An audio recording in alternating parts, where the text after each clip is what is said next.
ഇന്ന് ഗബ്രിയേൽ മാലാഖയെക്കുറിച്ച് കേൾക്കാം. സപ്തദൂതന്മാരിൽ രണ്ടാമത്തെ ആളാണ് ഗബ്രിയേൽ മാലാഖ. ദൈവത്തിന്റെ ശക്തി ധരിപ്പിക്കുന്നതിനുള്ള കർത്തവ്യമാണ് ഗബ്രിയേൽ ദൂതനുള്ളത്.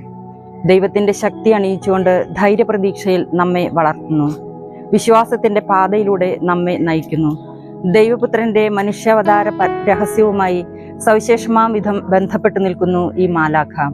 ദൈവത്തിന്റെ സന്ദേശവാഹകൻ എന്നാണ് ഈ മാലാഖ അറിയപ്പെടുന്നത്. ഗബ്രിയേൽ എന്ന വാക്കിനർത്ഥം ദൈവത്തിന്റെ ശക്തി എന്നാണ്. സഖറിയ പുരോഹിതൻ ബലിയർപ്പിച്ചു കൊണ്ടിരിക്കുമ്പോൾ സ്നാപയോഹന്നാന്റെ ജനനത്തെക്കുറിച്ച് ഗബ്രിയേലാണ് സന്ദേശം അറിയിക്കുന്നത്. അതുപോലെ പരിശുദ്ധ കന്യകാമറിയത്തിന് പ്രത്യക്ഷപ്പെട്ട് പറയുന്നു, മറിയമേ നീ ഭയപ്പെടേണ്ട. ആ സന്ദേശം കൊടുക്കുന്നതും ഗബ്രിയേൽ മാലാഖയാണ്. ചുരുക്കി പറഞ്ഞാൽ ദൈവത്തിന്റെ പിതാവിന്റെ എല്ലാ സന്ദേശങ്ങളും മനുഷ്യരെ അറിയിക്കുന്നവനാണ് ഗബ്രിയേൽ മാലാഖ.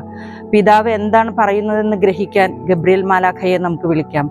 ദൈവത്തിന്റെ സന്ദേശങ്ങൾ കേൾക്കാൻ മാലാഖയെ നമുക്ക് വിളിക്കാം. ദൈവം നമ്മെ ഓരോരുത്തരെയും അനുഗ്രഹിക്കട്ടെ. ആമേൻ.